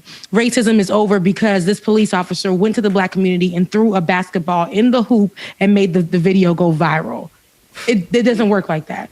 Because at the end of the day, especially when they are white and they go home to their racist families and racist, counterparts or whatever the case may be. And because they're police officers, so they already have this systemic thing and they have this one idea of what black people who live in certain areas are, who they are and things like that. And this is not all police officers, but this is most. I said it. And I say this because at the end of the day, they do that to say, we are a good police department or whatever. But then they go up to the steps and things like that, and they're the ones literally fighting for Trump, literally protecting Trump, literally praying to Trump, literally risking their lives for every racist thing that Trump has put in place. And it's not a shock, and it shouldn't be a shock, like the beginning of what you read said. This isn't a shock to black people that law enforcement and everybody else is going to work together, because they've been doing this. They've been working with people, the Republicans, to create the whole terrorist attack. This ain't nothing new. So it's just like, when I hear this and when I see this, it's like, we've been shouting this forever. I remember you used to do stories on this all the time, being back at that other place. And but now, like, Now it's like you're looking like, okay, like this has been happening. But yes, we need to stop. We need to stop shucking and jiving with these folks, because don't dance with police officer ever again. No, ever. And then don't go twerk on them either. Like, oh my God. It's all just it's all crazy. But yes, when we see those things, this is what it's about. Nobody is. I don't think any officer is. I don't think these officers will be authentic until they are defunded and until they are vetted, until they are stripped of their weapons. Hey, Australia is a whole place that took the weapons off that whole area, that whole continent, and they took I think there was a mass murder or something that happened. They was like, give up the guns. But give up the gun. We over here looking crazy. And we're over here, even in the legislation, the George Floyd legislation, there's more money for police, right? We're talking about the need to defund the police, right? And I'll add one other thing, not only defund them, but also make them criminally and civilly liable. That's what we're talking about in terms of qualified immunity. And we are literally paying with our tax dollars, right? I need people to get this, like your state and local taxes, those fines and fees and tickets. We are funding our own oppression with these police departments. And I don't care if a police officer comes down there and can take it in the paint and do an alley-oop and dunk it. I don't care what. At the end of the day, they have a political ideology. And Rebecca, what you're saying is one of the things I heard you saying is that they are political. They have on this uniform, but underneath that uniform is probably a Make America Great Again t-shirt. That's what keeps them warm and dry at night, right? When they're out there dancing with you, they got on the thin blue line shirt underneath it, which means at the end of the day, they see you a certain way. And so it is also, and I don't mean to like pivot this to just to point out how these videos where people are dancing with cops and everything, because it also goes all the way back to the FBI, right? The FBI is a part of this system as well. Right? They're nothing more than just federal police officers, glorified police officers. And they, too, have a political ideology. And so, of course, they're not going to be able to thoroughly investigate themselves and be like, oh, well, look at us. You know what I mean? We got some white supremacists in our ranks. They're not going to say that. And that's why we, as the people, have to hold them accountable. And some of that accountability starts with us stop fooling ourselves about these cops just because they did something cute. They did a video where they pulled somebody over and gave them ice cream instead of a ticket. No, that's all propaganda, 100% propaganda, because at the end of the day, when they pull you over and the camera ain't rolling, they're going to say you try to resist. Exactly. And I mean, and it doesn't help that we've watched how the feds recently do like people like Billie Holiday and Fred Hampton. And the same way that we're funding Malcolm X, Dr. King.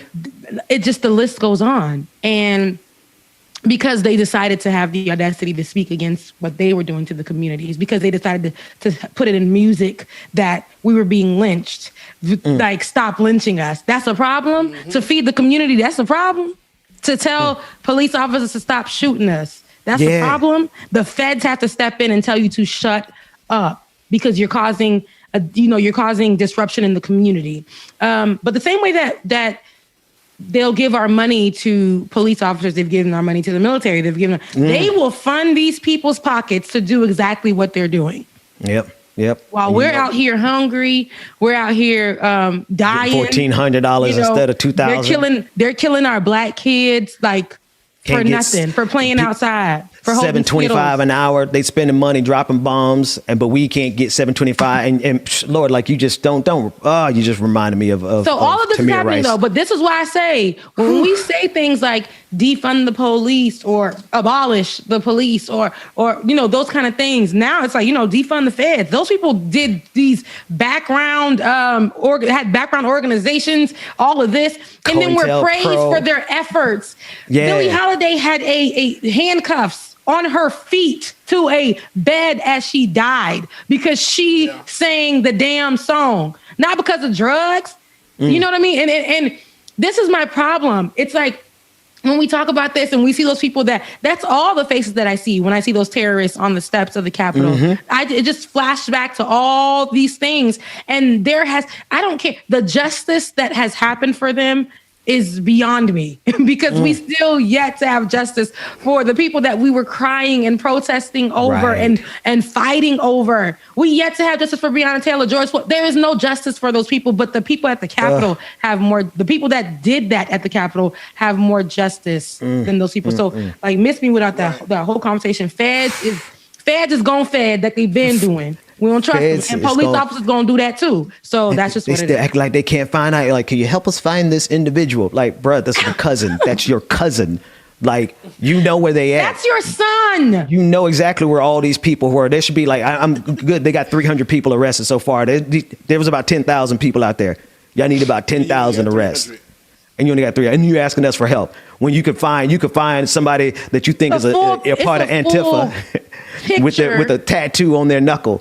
Like, y'all got a full face, panoramic mode. Y'all could just go through the whole thing and pick a person. They could put that picture on Facebook. They could put that picture on Facebook, and Facebook could tell you who they are. So you know the feds can find out where every single one. Like, I get tired of uploading pictures, and they try to tag people. Like, tag somebody. All right, that's it. Go ahead, James. You about to say something, man? Oh no, I was gonna say all this technology they got. Y'all know who the hell these people is. They know where they live. Y'all know where they live. Right. They're not gonna hold themselves accountable. They're gonna do just enough to make it seem like they did enough to hold those white supremacists accountable from January 6th. But at the end of the day, if they held every single one of them accountable, one of them gonna be their cousins. Shit, hell, might be one of their nephews. All right. That said, let's go to a quick break. When we come back, we have another guest. We're going to cover more politics and news, more likely than not, right after this. All right, y'all. We hope y'all are enjoying the show thus far, man. Rewind.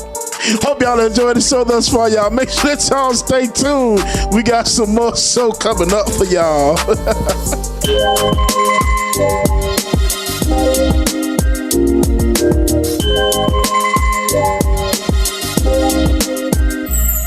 Yeah, man, I remember being so naive when life was good, weather and palm trees. Back in the day, you were everything I need.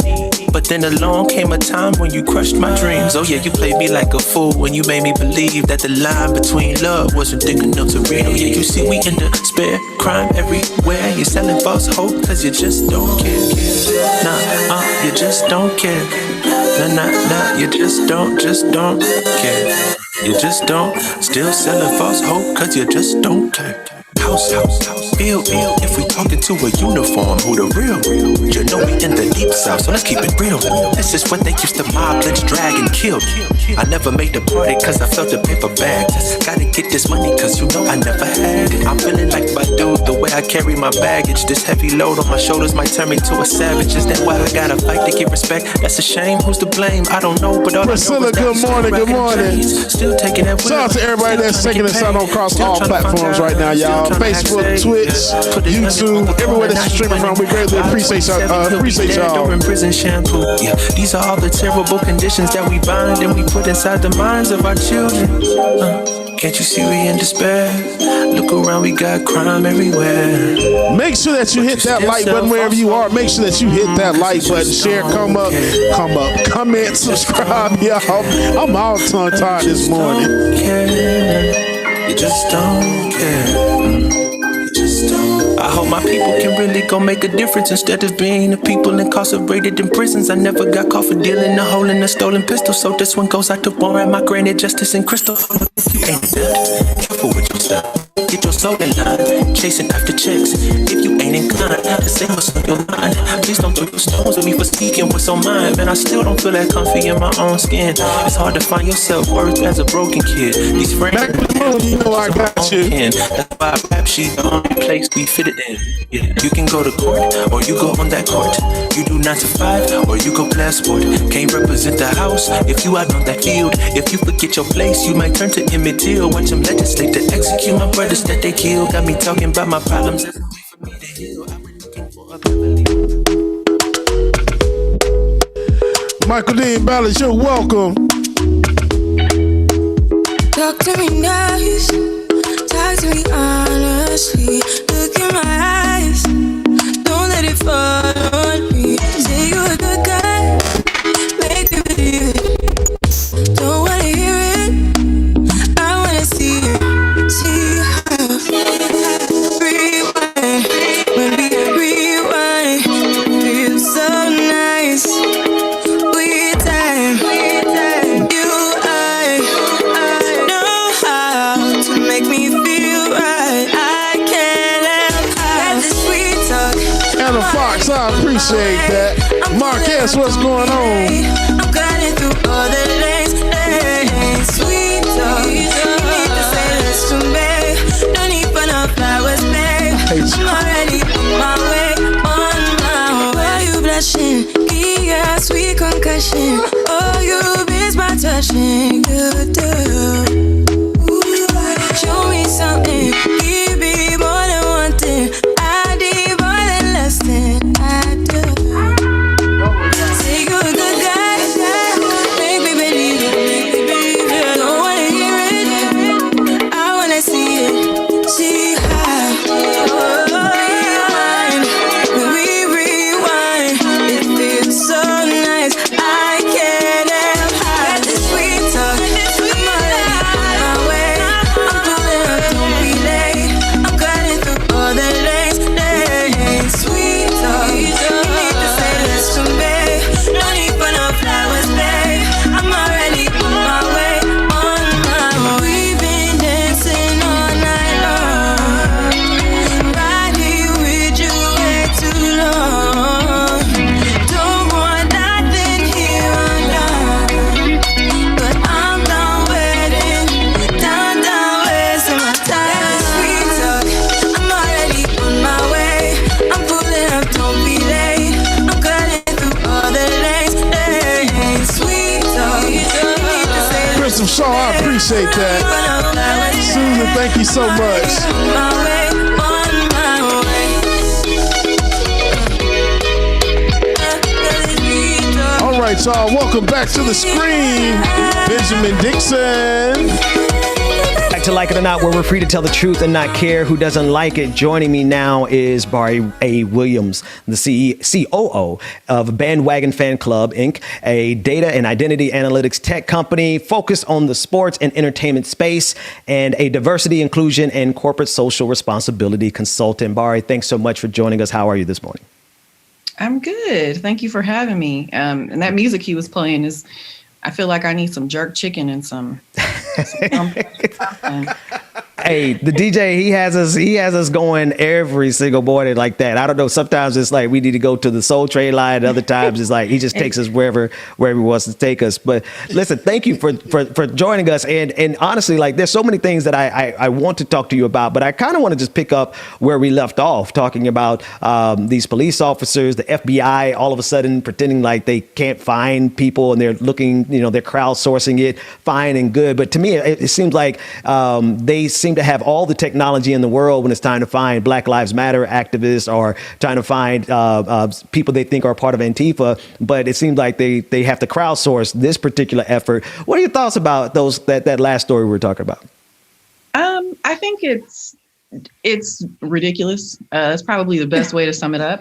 And I worked at Facebook, so I know exactly what you were talking about in terms of, we have all the ability, and people tag me in photos that I didn't even realize I was in the background of. So like you get a notification, you are tagged and this person wants to tag me in this photo. No, please don't. This photo's from 2010. And also, why is this automatically tagging me? So they definitely have the facial recognition capability in order to facilitate that. It's just a matter of they don't want to use it for those purposes. And what's interesting to me about that is there's a level of insular protection, which you were talking about. Some of these people, these officers would find their cousins or their brothers or their sons. One thing I would applaud is the people that came out on Twitter and were saying, that's my mom. And were identifying their relatives, which I thought, that is what good allyship looks like. It isn't going to, the Juneteenth celebration and doing the cha-cha slide with your uniform. So I mean, that's not it. So, but you also have the insular layer of protection. Remember, there was a state representative from West Virginia who just got elected, and he was part of the insurrection. So you have people who are part of these state governments, and let's go further down that rabbit hole. These state governments that are proposing certain voter restriction laws. And now it's like you're storming the Capitol. And there were so many people that day where I'm just like, it's very clear someone could easily identify you. Like the dummy who had on his work badge with his name on it. Oh my God. So you were just going to go storm the Capitol and then like clock in? Like, and you know what's so interesting? Yeah, they don't think, no one thought it through, but they have that right. First of all, let me start here. Your hair looks really good because we're talking about that behind the scenes, but your hair looks great. But they didn't think it through. One reason why was because they knew they were going to be protected. They knew that some way, somehow, if they didn't get me or Billy Bob, they was going to get one of us, but we were going to be protected somehow. Some of them didn't get protected.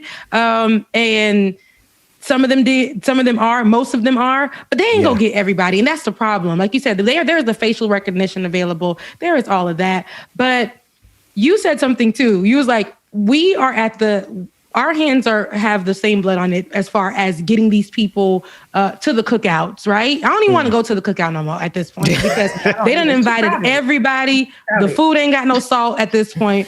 But you said something while we were talking in the back, and that was basically we have something to do with some of this popularizing this Black and white folks dancing on social media and things like that. Let's speak more on that. Great. So there's like, I'm an AK, so that's fantastic. I have swords that are of different hues. Great. But just because they can, hop in the stroll line and are on beat, that doesn't, and it's the same thing that we do with police officers, right? Is the idea that, okay, this police officer came to the Juneteenth celebration and did the cha-cha slide, or this person came to, a AAU game and handed out ice cream, or, helped sponsor a police athletic league. And that's all fine and good. That doesn't mean you actually know their politics and if they are actually, if they are an ally or if they are complicit. So it's fine to come to, something once or twice a year. That does not mean that you are an ally. That means you showed up to 2 fun events. Right. Right. That doesn't mean anything. So to me, we're also complicit in giving people passes because they participate in elements of our culture. That's a whole different conversation for another day that we should definitely have. What we give away and what we keep. And the simple thing of that viral video of the girl in the Uber, and she's Persian and she's yelling the N-word at this Southeast Asian driver, and 2 Black girls are kikiing about her doing it. And that's how people get lazy, and that's how they feel too comfortable because you're sitting there laughing with her instead of telling her, you need to keep that out your mouth. Right. Right. And it furthers, I think the part of it that is so destructive is because in those moments that they have these viral videos and it's directly tied to all the stories because 2 of the officers dancing in the Black Lives Matter video were part of the insurrection. That becomes literal propaganda. Those videos become literal propaganda that is wielded out every single day, pushed out to make it seem like there's not a systemic problem. And then we take a look out of Kentucky, like the Breonna Taylor killing, and the fact that now the officer, Kenneth Walker, is walking free with no charges against him. Like this is part of the same system. And I want you to speak to it, like how that propaganda goes towards protecting and insulating this systemic problem that we're facing every single day. So it's like in one day we're saying her name, Breonna Taylor. The next day, something on social media is pushing that propaganda that led to her death. Yeah, I think, there are 2 issues with that. One, people are conflating individual actions and individual incidents as like, yay, racism's over. It's like, no, you went to Juneteenth and then maybe that time you did the electric slide. But either way, that did not end systemic racism. That did not lower people's interest rates when they tried to apply for a mortgage. That didn't up their credit score. That didn't get them admission to college. Like, it didn't do any of those things. So I'm not interested in that narrative. And that seems to be the narrative that people push, is like, oh, well, if these two officers also danced at the Black Lives Matter protest, then they can't possibly be racist, or they can't possibly share these types of views. Like, who says that they can't? Who says that they were not mandated to go to that protest? Who said that? You don't know that they were or were not. Could have been their choice, could have not. And the second aspect to what you're talking about in terms of the officer walking free in Breonna Taylor's case, well, it's also very easy to do that and push a narrative that, oh, well, it can't be, he couldn't have been biased, or this couldn't have been wrong because a Black man was complicit in helping him get off. So it's also incredibly difficult to combat those narratives when you have Black folks who are willing participants in their own subjugation and our subjugation, because it's going to help them. That's heavy. But that's the mic drop right there. Considering Mitch McConnell, has already started compiling a list of people he wants to replace him if and when he retires, because he's probably not going to run for re-election. Daniel Cameron's at the top of that list. Right. See, and Daniel Cameron is Black. Yesterday I was getting on Daniel Cameron, and not because of the whole state of Kentucky, but this is what represents Kentucky. And he's over here shucking and jiving in the name of like white folks. He's married. He's a whole Black man that doesn't care. But just because and he thinks that because he married a white woman, it shows unity and union. But it's like, that's so constructed. Did you see any of his family in those engagement photos? Exactly. Like, it's ridiculous to me. So there's a lot that goes into these stage photos, these stage moments. And of course, he would have somebody like Daniel Cameron to say that that's diversity and inclusion as far as within Kentucky. Speaking of diversity and inclusion, you worked with that with Facebook. Could you tell us a little bit about how that went, how you started with that? Yeah, so I worked at Facebook in the legal department for about 2.5 years. And while I was there, I started the supplier diversity program. And for me, that was important because the employee numbers at all tech companies are not particularly fantastic. But at the larger tech companies, they tend to be worse because you don't hire as many diverse people as you actually have open requisitions for. So the percentage just keeps falling, even if you're trying. So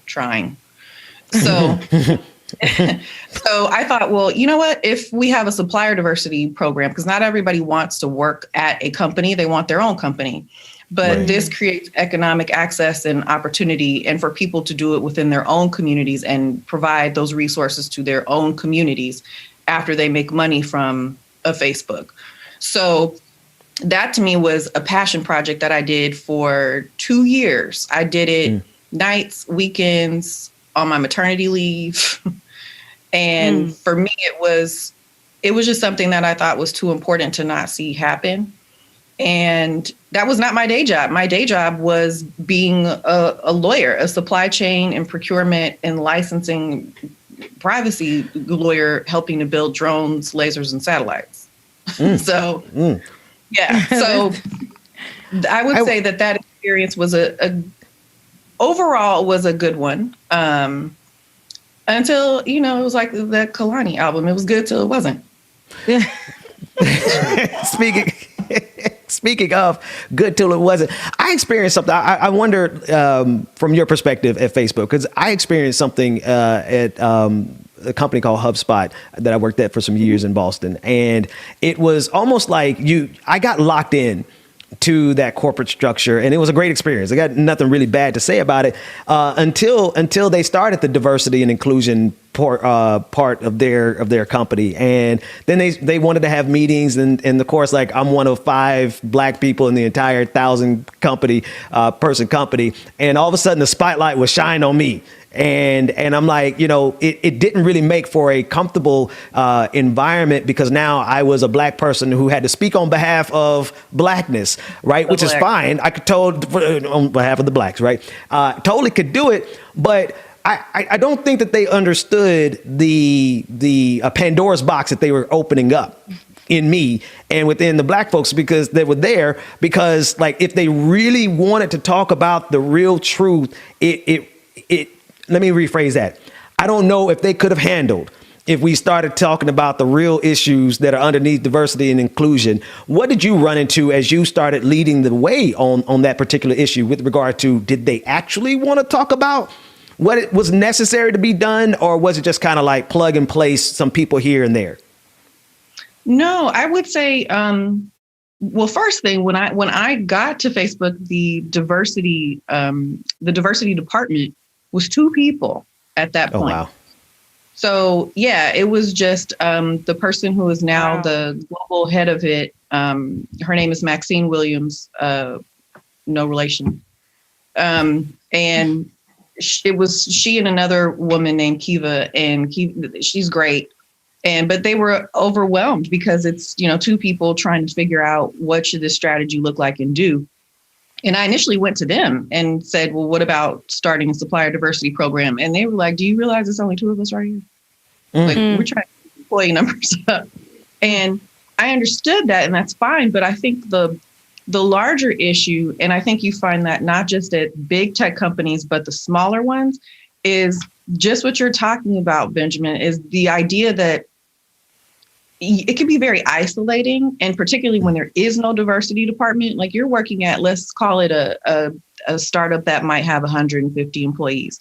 So any type of activity, whether that's Black History Month, Women's History Month, Pride Month, whatever, they're going to go look to the people that fall within those identities to plan those events. But you're not giving me any resources for it.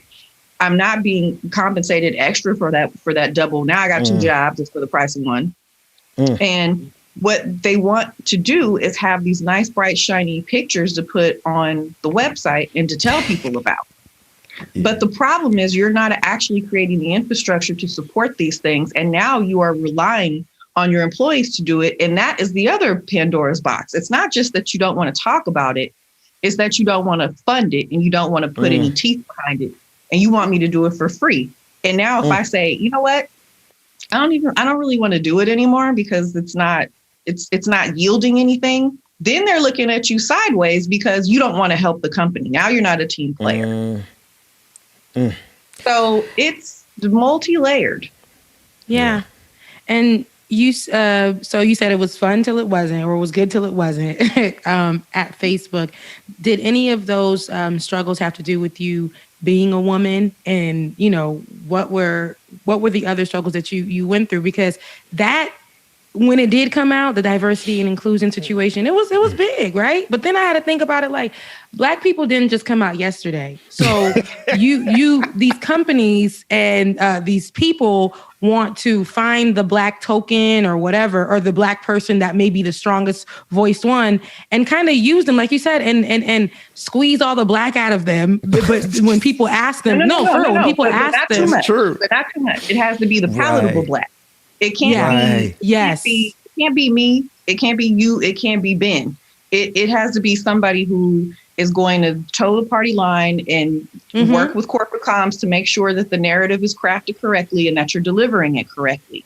And I'm not that person. Yeah.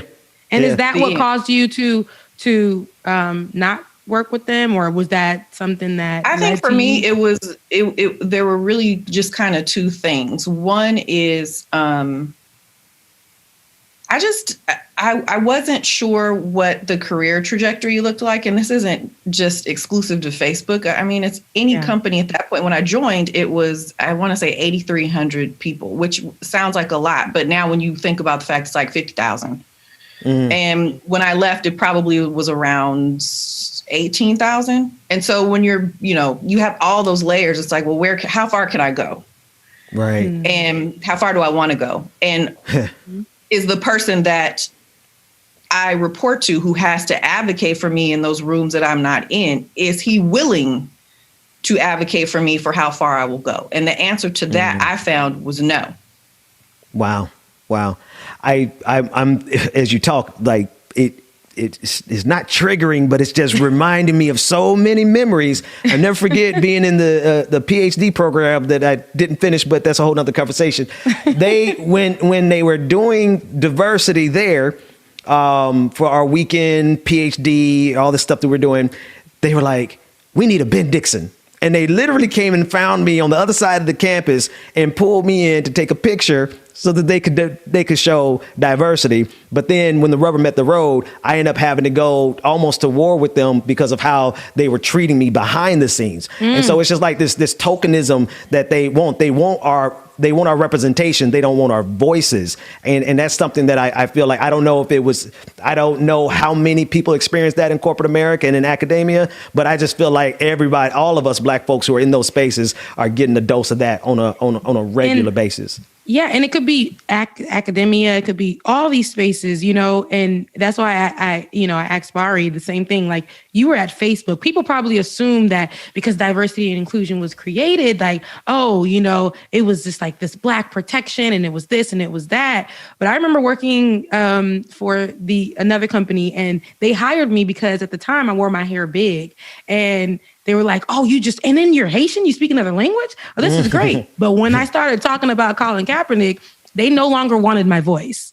Yeah. They didn't want me. They said, oh, we got 2 Black anchors. This is going to be great. This is going to be great. It was me and my other colleague, both from FAMU. They literally said this was going to be great. And then as soon as we started getting Black and using our Black voices, they was like, this is no. They shut the whole damn company down.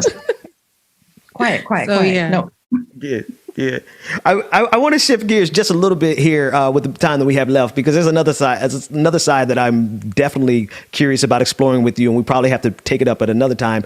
But what we're fighting up against in terms of what people are generalizing, calling the algorithm, and how the different algorithms, Facebook and Google and YouTube specifically, take people and they put them on a trajectory that takes them towards right-wing extremism. And it's like, you could watch one of my videos and the next video would be Ben Shapiro, right? And then he's the gatekeeper and takes them down. Just from your perspective in your field, like, how much of that did you find to be just business as usual because it was profitable for them, or just ideological? Like, this is kind of what, they lean towards in these spaces, or both for that matter.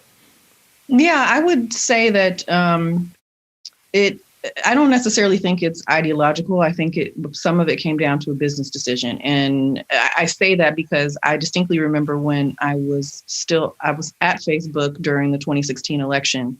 And that was when Republicans really started complaining about this notion of, we're censoring them and not letting them, we're not letting their ideas be heard in the free market. It's like, okay, well, first off, this is a private platform. So it's not like the other thing that I feel like I say at least once a week on Twitter is you do not have the right to free speech on a private platform. You just don't. If you violate the terms of service, you get kicked off. It's very simple. So that whole, it's cancel culture and it's denial of First Amendment rights. Go create your own platform. I'm pretty sure that's why Gab and 4chan and Parler and Partridge Under a Pear Tree exist. It's not for you to just spew whatever you're spewing on. And if you're not going to read the terms of service, and hi, I'm a lawyer, I always tell people to read it so you know what you're signing up for. If you're not going to read it, then you can't really be mad when you get kicked off. So I don't think it was so much an ideological decision as it was a business decision, where you have a large contingent of people complaining that their ads are not being seen widely, or their discussions are not being seen widely. And what is it that people are being introduced to via the algorithms in their timelines? And so I think that is what motivated them to shift gears. I don't think it was an ideological thing at all. If anything, you would think that the majority of these folks, if you look at the donations of some of the C-suite of a lot of these companies, they play both sides. And it's because they want to be good with whoever ends up winning. Right. Right. That blows me away because if anybody has the data on whose ads were being seen, or whose ads weren't being seen, or whose videos are being suppressed and whose videos are not, it would seem to me that the tech companies would literally have that, like just because it's Tuesday morning, they can pull it up and say, no, your videos were seen just as much as everyone else. But it seems to be the PR portion of it that really kind of drove it, because the people who are the loudest is what I'm hearing you saying. The people who are loudest got what they wanted in this paradigm with the algorithms. So even against the actual data, the loudness of the right is what helped them win out in that regard. Yeah, I mean, I think it's just, it's I don't remember what's the exact phrase. The squeaky wheel gets the oil.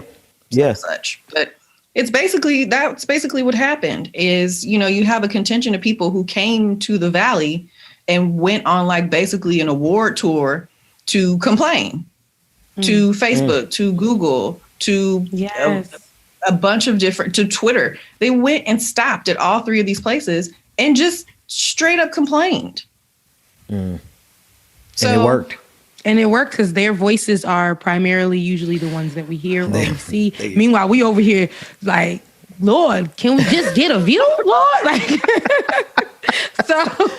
Well, I'm actually curious to see how that is going to morph when you think about new platforms like Clubhouse. Like, how is that going to change the conversation, particularly when you look at it from the standpoint of there's no real moderation going on there now. So I stumbled into a room, I want to say about a month and a half ago, where a rapper was given erroneous information on criminal justice reform and pardons. And I was like, leave quietly. Yes. So, we talk about this. Look, before you get out of here, Bärí, we talk about this all the time. And I'm always saying, like, Clubhouse is kind of reckless. You could just walk into rooms and people who have no place to be saying some of these things literally just create rooms, implicate themselves, or just be given information about not being broke, and they're probably in a bedroom with just a mattress. Like, it's just this weird things like that. But yes, Clubhouse is just a free form for everybody. They're going to need some moderation at some point, because everybody can't brand themselves an expert on that platform. And at some point, there may be an issue around if or how they may be liable for giving these people the opportunity in which to do so, and you are not correcting it. So we'll see. We will. But yeah, we will definitely see.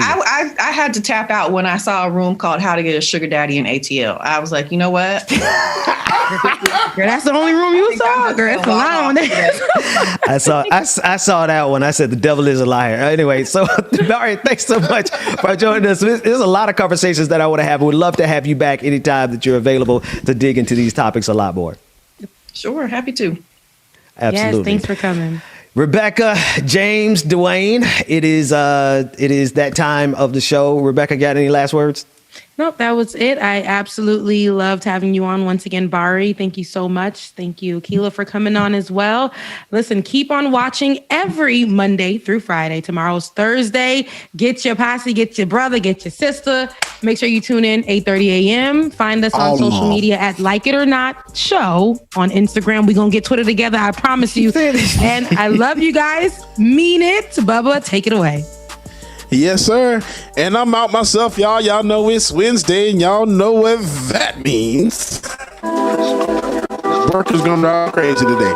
But at least get a chance to put one song for y'all. So this is gonna be the song of the show, and we're closing out right here, y'all. Make sure that you support the show and become a patron. Patreon.com/the BPD show. Patreon.com/the BPD show. And a special thank you to both our guests this morning. Awesome interview, Bärí. Come back anytime. That was dope. Love it.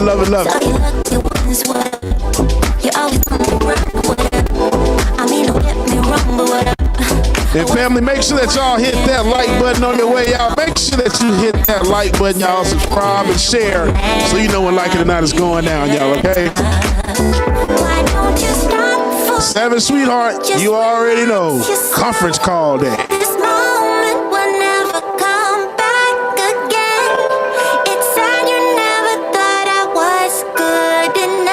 Bärí girl, appreciate that love. Be Be safe out there, y'all. Be safe. It's all a bluff. It's all a bluff. It's all a bluff.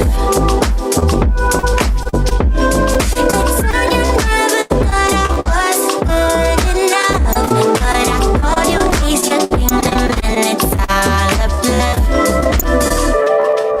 I've been thinking, 'cause I don't wanna waste my precious time.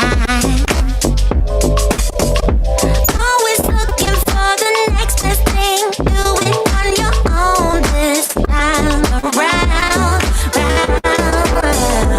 So all you lucky ones, what up? You're always on the run, what up? All right, family, that's going to do it for your boy DJ Exclusive. Me, James Robert Williams, y'all. Hope you enjoyed today's show, y'all. Make sure that you tune in tomorrow morning. Same bat time, same bat channel. And we're going to give you that good old whatever it is that you want to call it. Like it or not, y'all. Hey, man, we enjoyed the show today. Had everything. Had a great time, man. Really loved it, loved it, loved it. Make sure that y'all tune in the morning and we will see y'all first thing, y'all. Like it or not, your boy DJ Exclusive is out. Mwah! Love you, mean it.